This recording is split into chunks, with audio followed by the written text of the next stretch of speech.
Ok, ya está lista la conexión.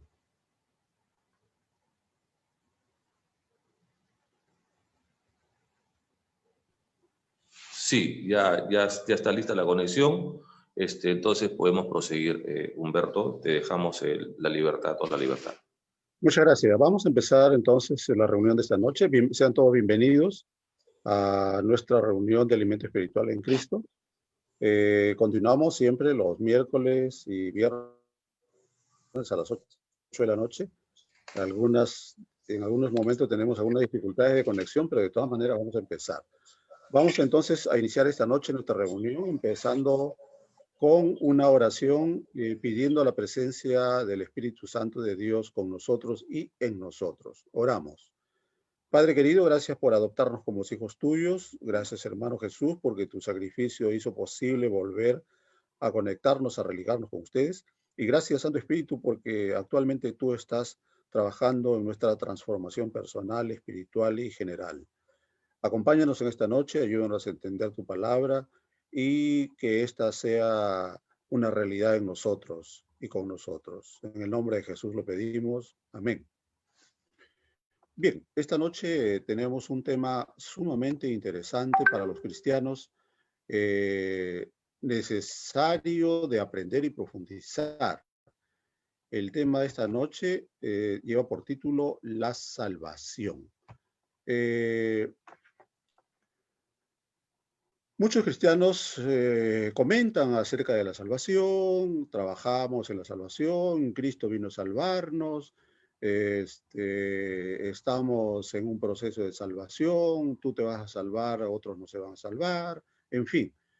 Pero, ¿qué cosa es la salvación? Hay que recordar, hay que siempre, cuando se habla de la Biblia, algunos temas, hay que ir al principio, ¿no? Hay que recordar de que Dios crea al ser humano y lo hace perfecto y libre, con la capacidad de decidir y con la capacidad de, o la decisión de continuar creyendo en Él o separarse de Él. Desgraciadamente, la primera pareja tomó la decisión de separarse de Dios y al separarse de Dios inició un proceso de muerte, porque toda separación de Dios es muerte. Dios es vida. Dios no da la muerte. Hay gente que dice Dios se lo llevó, Dios la mató o Dios le quitó la vida. No hay tal cosa. Dios es vida y por lo tanto no puede dar muerte. La muerte es consecuencia de la separación de los seres humanos de Dios. Cuando los seres humanos en la primera pareja se rebela contra Dios y acepta la propuesta satánica, entonces comienza un proceso de muerte. Dios se lo advirtió, le dijo, el día que tú me desobedezcas, vas a morir, porque tu desobediencia es separarte de mí. Y si tú te separas de mí, vas a morir. Y efectivamente así sucedió. Todos los seres humanos tenemos que morir. Lo único 100% seguro para cada una de las personas en este mundo es que la muerte le va a llegar. Vamos a morir todos. La paga del pecado es muerte, dice la Biblia. Entonces,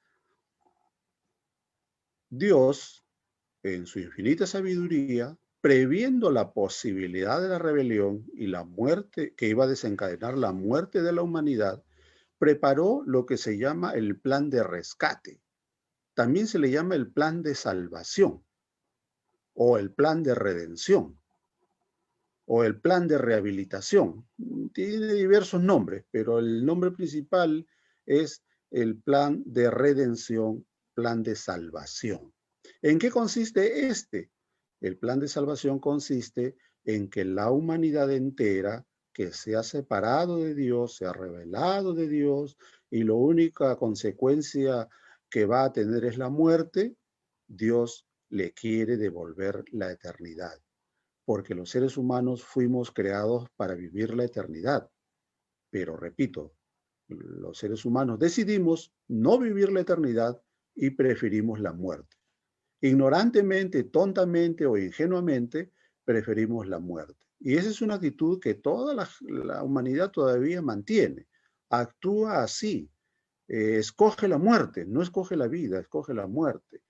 Entonces, Dios crea el plan y dice, para que la humanidad vuelva a tener la posibilidad de la vida eterna, entonces yo mismo voy a morir en lugar de ellos.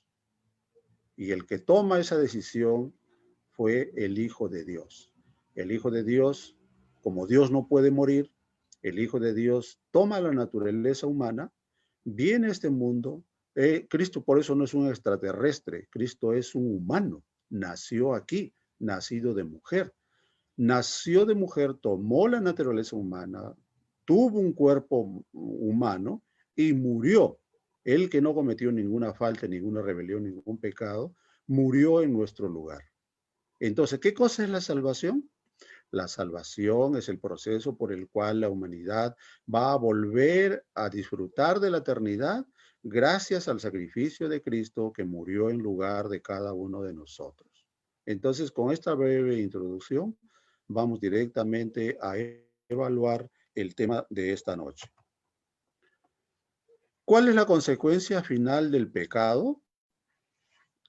El apóstol Pablo, un teólogo consumado, cuando le escribe la carta a los romanos, a la carta a los cristianos que vivían en Roma, Pablo nunca había ido a Roma y llegó a Roma como después llegó como reo, ¿no? Pero él nunca había ido a Roma, pero él se entera de que hay una iglesia floreciente y próspera en Roma, entonces les envía esta carta.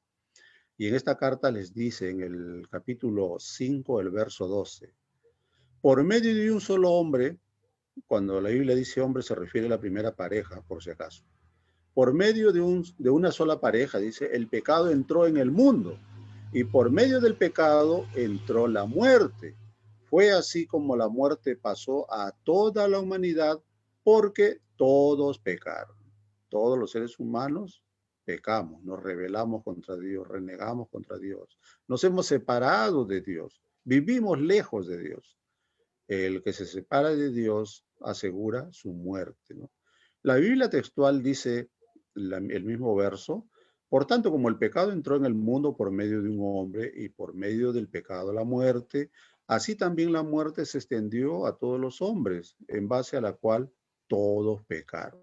Entonces, ¿cuál es con la consecuencia al final del pecado?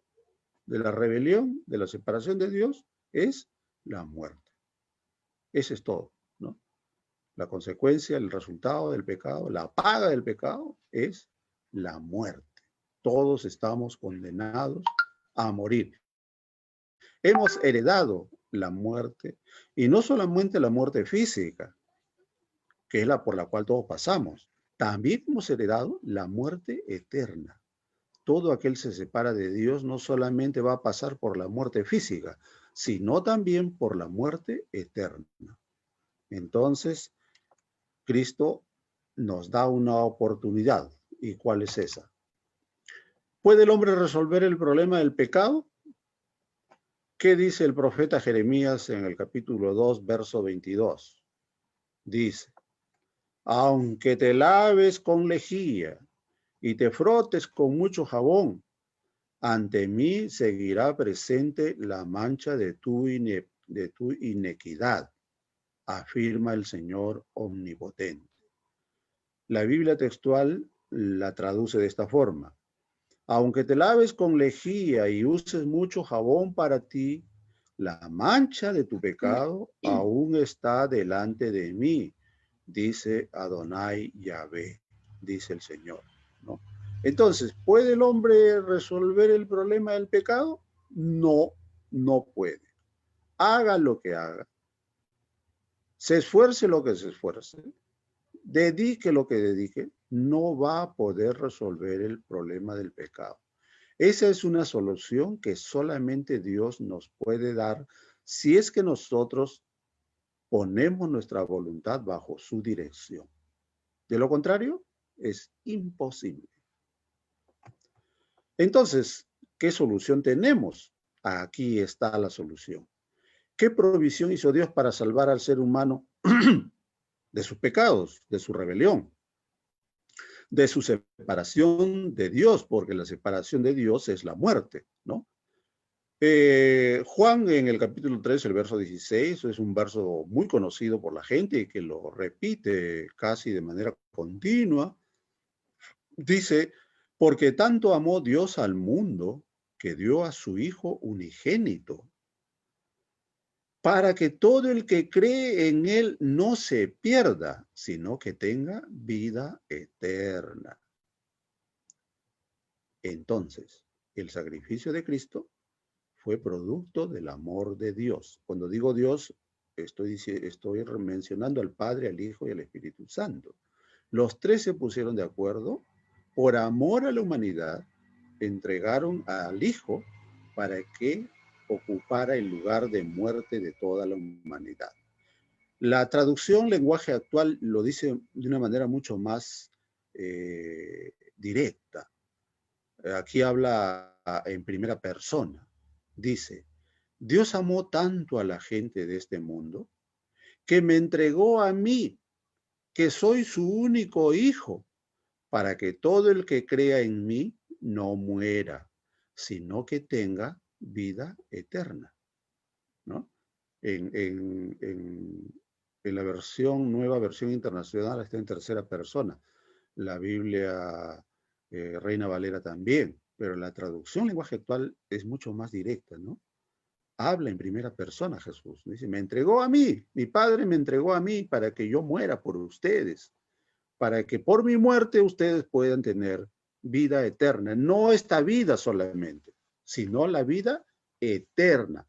O sea, volver al estado primigenio en la cual fue creado el hombre. El hombre fue creado para vivir la eternidad, para reemplazar los espacios vacíos que había quedado en el cielo por la rebelión satánica, ¿no? Entonces, esa es la provisión que hizo Dios. Este plan estaba ya hecho antes de la creación del mundo, dice Pablo. Pablo dice, antes de la creación del mundo, este plan ya fue dado, ¿no? Que Cristo iba a morir en caso que el hombre se rebelase.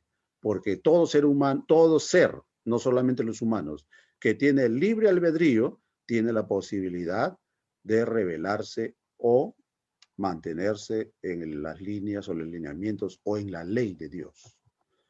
¿Cómo describió Jesús su misión? El médico Lucas, el capítulo 19, verso 20, dice, porque el Hijo del Hombre vino a buscar y a salvar lo que se había perdido. La traducción lenguaje actual también lo dice en primera persona. Yo, el Hijo del Hombre, he venido para buscar y salvar a los que viven alejados de Dios. Ese es el trabajo que Cristo vino a hacer en este planeta. Y vuelvo a repetir, Cristo no es un ser extraterrestre, es humano, porque nació aquí, vivió aquí y murió aquí y resucitó aquí, como una muestra y modelo de lo que va a suceder con todos aquellos que creen en Él. ¿Cometió Jesús algún pecado? O sea, si la paga del pecado es muerte, ¿Cristo entonces cometió algún pecado? El apóstol Pablo en la carta a los hebreos, a sus nacionales, a sus connacionales, el capítulo 4, verso 15 dice, porque no tenemos un sumo sacerdote incapaz de compadecerse de nuestras debilidades, sino uno que ha sido tentado en todo de la misma manera que nosotros, aunque sin pecado. Eso dice la traducción Nueva Versión Internacional. Y la traducción lenguaje actual nos dice, el diablo le puso a Jesús las mismas trampas que nos pone a nosotros para hacernos pecar. Solo que Jesús nunca pecó. Por eso, Él puede entender que nos resulta difícil obedecer a Dios. Cristo mismo lo dijo, ¿no? El príncipe de este mundo nada tiene en mí, no influye en mí, no me ha hecho pecar, porque Cristo permanentemente estaba dirigido y poseído por el Espíritu Santo. Y nosotros tenemos que hacer lo mismo, pedir que el Espíritu Santo cada día y en cada momento, pedir que nos dirija, nos guíe y nos posea. Entonces, Cristo dijo, así como yo he hecho, ustedes también hagan. Entonces, Cristo no tenía por qué morir, porque no había cometido ningún pecado, ninguna falta, no se había separado de Dios. Él estaba permanentemente conectado con el Padre, pero voluntariamente quiso morir y murió para que nosotros podamos alcanzar la salvación por su muerte. Pero no solamente murió, resucitó, ¿no? Porque si Cristo resucitó, dice Pablo, nosotros también resucitaremos. Y ahora está en el cielo fungiendo como, trabajando como sumo sacerdote por el perdón de nuestras faltas. El profeta Isaías en el capítulo 53, capítulo que recomiendo leer, por favor, léanlo, habla 700 años antes del nacimiento de Cristo.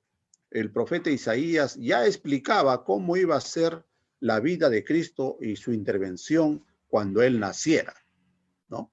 Cómo iba a ser su trabajo y su entrega y su muerte vicaria por la humanidad. En el verso 3 hasta el 7 dice lo siguiente: despreciado y rechazado por los hombres, varón de dolores, hecho para el sufrimiento. Todos evitaban mirarlo. Fue despreciado y no lo estimamos. Ciertamente él cargó con todas nuestras enfermedades y soportó nuestros dolores, pero nosotros lo consideramos herido, golpeado por Dios y humillado. Él fue traspasado por nuestras rebeliones y molido por nuestras iniquidades. Sobre él recayó el castigo, precio de nuestra paz, y gracias a sus heridas fuimos sanados. Todos andábamos perdidos como ovejas, que cada uno seguía su propio camino, pero el Señor hizo recaer sobre él la iniquidad de todos nosotros. Maltratado y humillado, ni siquiera abrió su boca, como cordero fue llevado al matadero, como oveja enmudeció ante su trasquilador y ni siquiera abrió su boca. El profeta Isaías, 700 años antes, explicó cómo iba a ser la actitud de Cristo frente a la muerte, cómo iba a ser su comportamiento y su dedicación por la humanidad frente a su muerte vicaria, ¿no? Entonces Jesús ha pagado tu deuda, ha pagado mi deuda, ha pagado de la deuda de la humanidad pasada, está pagando la deuda de la humanidad presente y ha pagado la deuda de los que van a nacer también, para que tengan la misma oportunidad de salvación, de eternidad, recuperar el estado para el cual fuimos creados. Eso ha costado la muerte del Hijo de Dios. Y esto todo el Antiguo Testamento menciona en diferentes partes. Esta es una de ellas, Isaías capítulo 53, cómo iba a ser la muerte de Cristo a favor de la humanidad. ¿Qué acto aseguró nuestra salvación? La primera carta a los Corintios, el capítulo 15, el verso 20 al 22, capítulo de Corintios que recomiendo leer porque ahí está todo el asunto de la resurrección. Lo cierto es que Cristo ha sido levantado de entre los muertos como primicias de los que murieron. De hecho, ya que la muerte vino por medio de un hombre, también por medio de un hombre viene la resurrección de los muertos. Pues así como en Adán todos mueren, también en Cristo todos volverán a vivir. La Biblia textual traduce de la siguiente forma: pero ahora el Mesías fue resucitado de entre los muertos como primicias de los que duermen. En la Biblia, la muerte es como dormir. Porque por cuanto la muerte vino por medio de un hombre, también por medio de un hombre la resurrección de los muertos. Porque así como en el Adán todos mueren, así también en el Mesías todos serán vivificados. Oh, maravilla, aquí está la solución de este continua queja y doloroso reclamo de la humanidad ante la muerte. ¿Quién no llora ante sus muertos? ¿Quién no llora ante las personas a las cuales se les acabó la vida? Pero Pablo nos dice, está bien, lloren, porque duele separarse de nuestros seres queridos. Pero la esperanza es que van a resucitar. Si Cristo resucitó, nosotros también resucitaremos. Esa es la bendita esperanza que el cristiano verdadero y correcto tiene. Claro, le duele separarse de sus seres queridos, pero tiene la esperanza y la alegría de que cuando Cristo vuelva, los muertos en Cristo resucitarán en la primera resurrección. Así dice el capítulo 15 de 1 Corintios. Y en otras partes del Nuevo Testamento, Pablo en las otras cartas también lo reitera, ¿no? Entonces, ¿qué acto aseguró nuestra salvación? La muerte de Cristo y su resurrección. La seguridad de que resucitaremos es que Cristo resucitó. Para el cristiano esta es una verdad incontrovertible, indiscutible. Es una realidad que hace posible nuestra futura resurrección. Claro, para el ateo esto es increíble, ¿no?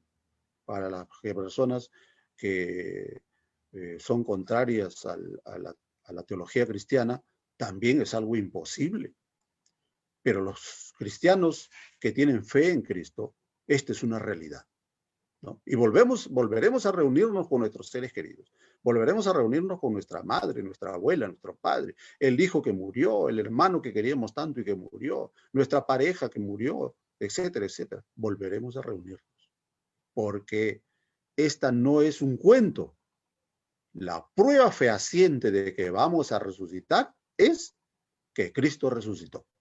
Y si Cristo resucitó, nosotros también resucitaremos. A eso se le llama la salvación. Bien, había yo reunido dos temas para esta noche. El siguiente es el perdón de los pecados. Si ya nos queda unos 15 minutos, si hay preguntas, entonces lo dejamos ahí y continuamos el día viernes con este tema siguiente del perdón de los pecados. Si hay preguntas al respecto, por favor, adelante.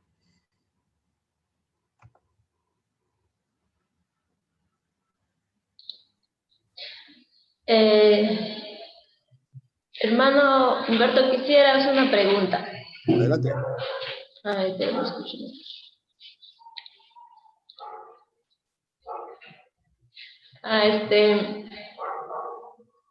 Quería saber si la salvación se pierde.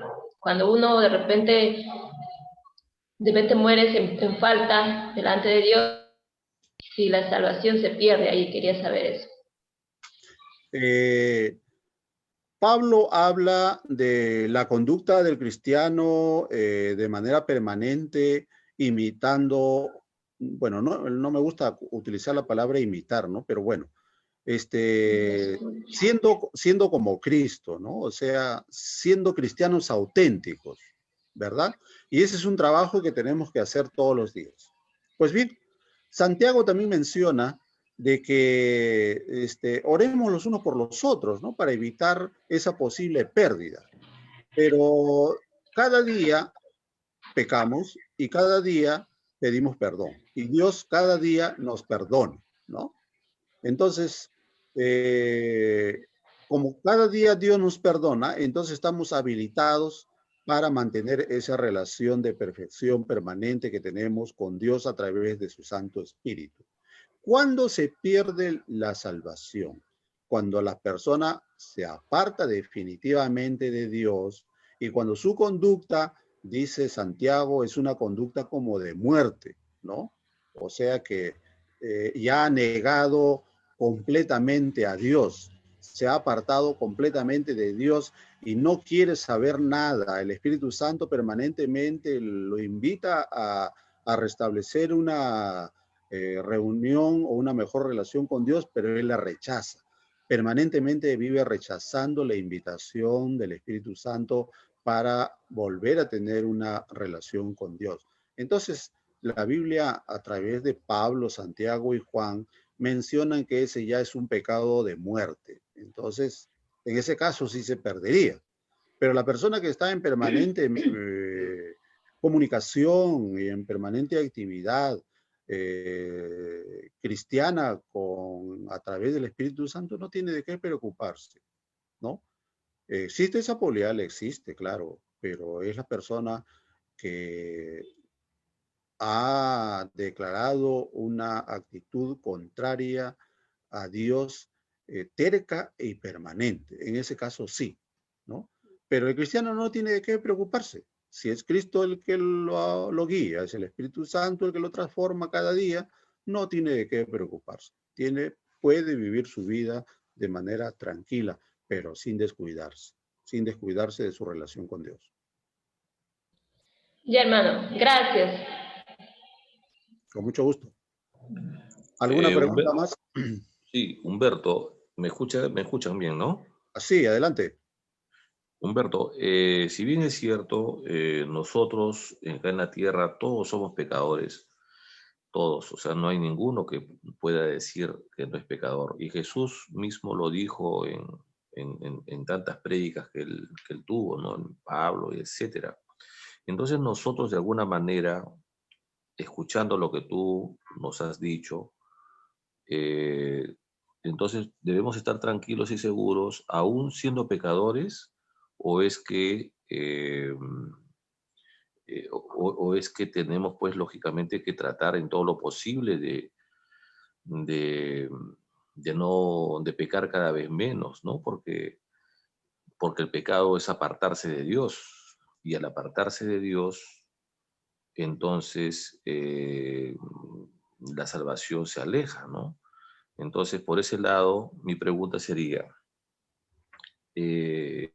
bueno, Jesús en la Biblia dice que Él nos complementa y él es nuestro abogado, ¿no? Entonces, la pregunta podría ser, ¿un cristiano podría estar tranquilo con el solamente decir, tengo fe en Dios, creo en Dios, amo a Dios, al Padre, al Hijo, al Espíritu Santo, estoy en procesos para mejorar cada día más, Él conoce mi corazón, y así podría estar confiado un ser humano en que va a tener la salvación, o es que necesita alguna otra cosa más adicional, ¿no? Aparte de acercarse cada día más a Dios? Si ustedes se acuerdan del joven rico, ¿no? Que se encuentra con Dios, con Cristo y le dice, maestro, ¿qué más debo de hacer para obtener la vida eterna, la salvación? Y Cristo le dice, guarda los mandamientos. Ah, no hay problema, dice, yo los he guardado desde mi niñez, ¿no? Y los sigo guardando. Ah, genial, entonces anda y vende todo lo que tienes y dalo a los pobres. Y ven y sígueme. Y la Biblia, los evangelios mencionan que el joven se fue triste porque es algo que él no quería hacer, ¿no? ¿Los seres humanos se pueden salvar? No. ¿Por su propio esfuerzo lo pueden hacer? No. La salvación viene de Cristo. Cristo es el único que nos puede salvar. Si nosotros somos seguidores de Cristo, ser un seguidor de Cristo significa obedecer a Cristo. Cualquiera dice o se autodenomina cristiano. Le dice, ¿usted cree en Cristo? Sí, entonces soy cristiano. Claro, el primer paso es creer en Cristo, ¿no? Pero no solamente creer de palabra, sino obedecer a Cristo. ¿Obedecer de qué? Todo lo que Él nos ha enseñado, todo lo que Él nos ha mandado. Entonces, para ser un cristiano verdadero, hay que ponernos bajo la dirección de su Santo Espíritu. Porque si el Espíritu está en ti, si el Espíritu vive en ti, y si el Espíritu Santo es el que te dirige, ¿tú puedes pecar?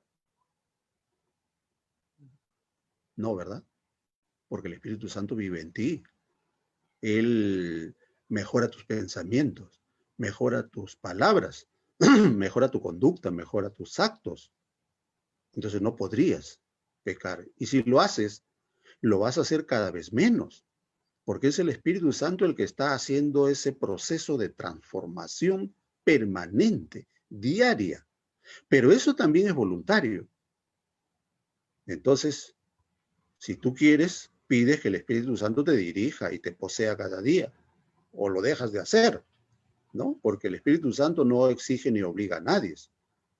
Te deja en plena libertad para que tú pongas tu voluntad bajo su dirección. En ese caso puedes vivir tranquilo, ¿no? Pero si tú estás pretendiendo salvarte con tu propio esfuerzo, con tu propia trabajo, no lo vas a lograr. Eso es imposible. Tú no puedes cambiarte a sí mismo. Es una naturaleza imposible de cambiar. Vas a moderar algunas cosas seguramente, ¿no? Vas a cambiar algunos hábitos con mucho esfuerzo, pero transformarte, nunca. El único que puede hacer esa transformación y hacernos semejantes a Cristo, y ser semejantes a Cristo es garantizar nuestra salvación, es a través del Espíritu Santo. Tú solo no lo puedes hacer. Si el Espíritu Santo te guía, te dirige, te enseña y te transforma, entonces puedes estar tranquilo, pero no bajar la guardia, ¿no? Porque Satanás no persigue a los que están bajo su mando, su dirección o su posesión. Persigue a aquellos que han aceptado a Cristo como su Salvador. Con ellos se ensaña, con ellos va a tratar de hacerlos caer. Entonces, si tú estás bajo la dirección espiritual y sigues el ejemplo de Cristo y obedeces a Cristo, no te preocupes, sigue adelante. Tu salvación está cada vez más cerca y más posible. Ok, justamente una preguntita más, hermano Humberto. Justamente hablando del Espíritu Santo, bueno, me gustaría no solamente tenerlo más claro, sino también que la teleaudiencia también lo tenga, ¿no? En el sentido de que la vez pasada conversamos un poquito sobre este tema y habíamos llegado a la conclusión, si no me equivoco, si no me corriges, por favor, de que nosotros nacemos con el Espíritu Santo, puesto que Dios, bueno, puesto que nosotros somos cuerpo y espíritu y alma, ¿no? Entonces, en este caso, pensemos en la parte cuando Dios, desde el principio de la humanidad, que Dios nos crea, nos da el cuerpo y nos da su soplo espiritual. Y su soplo espiritual de Dios es el Espíritu Santo, no puede ser otro espíritu. Entonces nosotros tenemos desde que nacemos el Espíritu Santo, desde que somos creados por Dios. Ahora, nosotros mantenemos el Espíritu Santo, el Espíritu de Dios dentro de nosotros hasta que nos morimos. Y lógicamente que lo que hacemos, el ser humano, es prácticamente un estúpido o una persona que no entiende esto, de que teniendo el Espíritu de Dios, teniendo el Espíritu que la fuente de vida nos dio, que es Dios, y estamos vivos por Él, entonces hacemos a veces caso y permitimos que otros espíritus demoníacos o satánicos entren en nosotros. De tal manera es como que apartamos al Espíritu Santo y le damos cabida a otros espíritus que nos hacen daño y nos llevan y nos conducen a la muerte. Entonces, la pregunta sería acá, nosotros o el espíritu en algún momento, al nosotros separarlo o hacer caso a otros espíritus demoníacos, es que el Espíritu Santo que tenemos nosotros está con nosotros siempre hasta que nos muramos, se aparta de nosotros o se va o se sale, o es que siempre permanece con nosotros, aún así elijamos o permitamos que otros espíritus ingresen a nuestra vida y nos conduzcan por el mal camino. Esa es una pregunta que realmente es muy importante para mí, yo creo que para muchas personas, porque la gente a veces piensa, y he conversado con muchas personas y dicen, yo no estoy con el Espíritu Santo, sino estoy con otros espíritus. O de repente el Espíritu Santo no está contigo cuando le dicen a alguien que seguramente está haciendo algo delicado o algo malo. ¿Es que el espíritu sale y entra del organismo, del cuerpo, del ser humano? ¿O es que siempre permanece, pero que está como que uno lo pone a un lado, ¿no? Momentáneamente. ¿Cómo es esto? Explícanos un poquito, que es un tema bastante importante, hermano. Cuando Dios crea al ser humano, toma material terrestre, o sea, toma la tierra, pues, ¿no? Crea un modelo y le da su espíritu. Entonces, de ese momento comienza a vivir. Y de ese momento, ese modelo o ese muñeco comienza a ser un alma viviente. Yo soy un alma. No tengo alma, yo soy un alma. Tú eres un alma. El perro también es un alma. Tu gato es un alma viviente. Entonces, el ser humano, el alma, está compuesto por el material, que es la tierra, el polvo, y el Espíritu de Dios, ¿no? Esos dos componentes hacen un ser viviente. Entonces, un ser muriente es cuando el Espíritu de Dios vuelve a Dios y la materia vuelve a la tierra. Si ustedes recuerdan, cuando Cristo fue crucificado, segundos antes de morir, ¿no? Dijo, te entrego mi espíritu. Entonces murió. Entonces, todo ser humano, cuando el espíritu regresa a Dios, muere. Se acaba la vida. No hay vida. No hay nada, ¿no? No es como la mayoría de cristianos dicen que su alma está vagando por ahí. No, yo soy un alma. El alma en ese sentido no existe. Esa es una falsedad, ¿no? Entonces, estamos vivos gracias al principio vital que es el espíritu, que nos da la vida, que nos mantiene vivos. Lo terrible de los seres humanos es que, estando vivos gracias al Espíritu de Dios, permitimos que otros espíritus nos posean, ¿no? Por eso yo siempre les digo, y seguramente me ha escuchado decir, si el Espíritu Santo no te posee, otro espíritu te va a poseer, porque así es, ¿no? Entonces, a pesar de que el Espíritu Santo es el que nos da vida, la gente prefiere que otros espíritus dirijan su vida, dirijan sus pensamientos, sus emociones, sus intereses, ¿no? Y viven así. Entonces, esas personas están yendo velozmente hacia la muerte, porque Satanás eso es lo que quiere. Satanás lo que quiere es llevarte a la muerte. Él no quiere que vivas. Él odia todo lo que se parezca a Dios. Y tú eres imagen y semejanza de Dios. Entonces Él quiere destruir a todo lo que se parezca a Dios y tú eres uno de ellos. Él va a hacer todo lo posible por destruirte.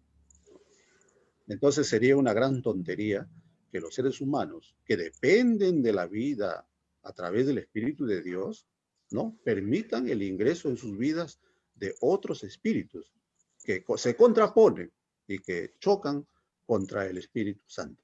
Entonces, es muy importante que los seres humanos tengamos esto en cuenta para volver a nuestro estado natural y primigenio que Dios creó para nosotros, ¿no? Una relación permanente, estrecha y completa con nuestro Dios, porque Dios es el que da la vida. Inclusive Dios le ha dado la vida a esos espíritus, bueno, la Biblia le llama inmundos, ¿no? Pero nosotros lo conocemos como espíritus satánicos. Esos espíritus satánicos están esperando el momento para que su muerte también sea definitiva. Entonces, escojamos la vida, escojamos a Jesús nuestro Salvador y pidamos que su Santo Espíritu siempre nos guíe y nos dirija. Solamente Cristo puede asegurar nuestra salvación. Amén. Hermanito, perdóname, la última pregunta, por favor, nada más y ya. Mira, porque lo que tú has respondido está muy bien, te agradezco, y también para llegar a una conclusión, porque mira, se dice que nosotros nacemos imperfectos, ¿no? O sea, nacemos imperfectos y nacemos pecaminosos y nacemos pecadores, y que nacemos, he escuchado, incluso nacemos con ese virus del pecado, etcétera. Ahora me pregunto, si cuando Dios crea al hombre, al ser humano, le da ese cuerpo y le da ese Espíritu Santo para que tenga vida, como tú bien lo acabas de decir, Entonces, cada vez que nace un ser humano, es una nueva creación de Dios, nace de la misma manera. O sea, ese ser humano que nace, que recién está naciendo, nace de la misma manera como de una creación de Dios, una nueva creación de Dios. Ahora, se supone que nacería perfecto también. Nacería pues sin pecado, porque si nace y está con el Espíritu de Dios, con el Espíritu Santo dentro de él, para que le dé vida, de Dios viene todo perfecto, viene todo santo. Entonces, ¿cómo es eso, hermano? Porque la verdad que a veces yo sinceramente me confundo. Me imagino que mucha gente, estoy pensando en muchas personas también que se confunden igual. ¿Cómo es eso? O sea, ¿es que uno ya nace imperfecto, ya nace pecaminoso, ya nace mal? ¿O es que uno nace bien, sino que después de nacer, como se inserta en este mundo, como se inserta en esta creación, en este sistema, perdón, y entonces ya automáticamente empieza a tomar lo de este mundo, ¿no? Y empieza ya a hacer, a caer en el pecado, en las tentaciones, y uno se siente, empieza a envolverse ya en este sistema de cosas y empieza pues lógicamente a gustarle el pecado, a gustarle una cosa, otra cosa, y se va apartando lógicamente de Dios. ¿Cómo es esta cosita, hermano? La última pregunta, ya disculpa porque ya para terminar, o como gustes. Es fácil de entender. La Biblia dice que la paga del pecado es muerte, ¿no? ¿Qué cosa es el pecado? Es transgresión de la ley. ¿El niño que nace ha transgredido la ley? No. Entonces el niño nace sin pecado. Nace con tendencia a él, porque esa es nuestra naturaleza. Nacemos con tendencia hacia la rebelión, hacia rebelarnos contra la ley de Dios, ¿no? Pero el pecado es transgresión de la ley. Y los niños cuando han nacido no han pecado, pues. ¿Qué ley han transgredido? Ninguna, ¿no es cierto? Cuando ya va creciendo, la naturaleza a la cual él se inclina, ¿no? Y la sociedad también, la conducta de sus padres, los modelos que tienen, bueno, lo van a llevar para ese camino, ¿no? Pero él tiene voluntad. El niño, desde niño, tiene voluntad. Cuando ya tiene uso de razón, va a aprender seguir la voluntad de Dios o seguir su propia voluntad, ¿no? Entonces, de ese momento ya comienza él a tener conciencia de lo que es o no es pecado. Pero los niños, obviamente, nacen sin pecado, ¿no? Porque el pecado es transgresión de la ley y ellos no han transgredido ninguna. Comienzan a ser pecadores cuando comienzan a transgredir la ley, con conocimiento o sin conocimiento de causa, ¿no? Bien. Ok, gracias, hermano, gracias. Muchas gracias por su tiempo, gracias por las preguntas, gracias por reunirse con nosotros. Entonces continuamos el día viernes a la misma hora. Voy a pedirle a Karen, por favor, y que nos despide en oración, agradeciendo al Espíritu Santo por este momento. Adelante, Karen. Oremos. Padre Santo que estás aquí y que estás en todo lugar, te doy gracias una vez más por permitirnos en este momento poder aprender más de tu palabra, mi Dios. Gracias también por la vida que tú nos das. Perdónanos, Padre, si te hemos fallado en un momento, porque tú conoces, Señor, nuestros corazones. También bendice a mi hermano Humberto, guíalo cada día y dale sabiduría. Gracias, Espíritu Santo, por estar aquí también. En el nombre de tu Hijo Jesús te pedimos, Padre. Amén. Amén, Jesús. Amén.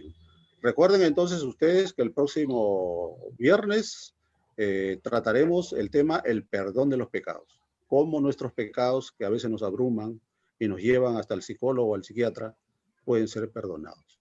Es el tema que veremos la próxima semana. Muy buenas noches. Gracias por estar con nosotros. Bendiciones para todos. Que Dios los bendiga y los cuide y los guarde en estos momentos difíciles que estamos pasando como país y a nivel mundial también. Hay que cuidarse, no se olviden, cuídense. Cuídense también. Chao, gracias. Gracias Humberto, gracias Karen. Hasta la próxima vez, gracias. Hasta el próximo curso, ¿no? Gracias.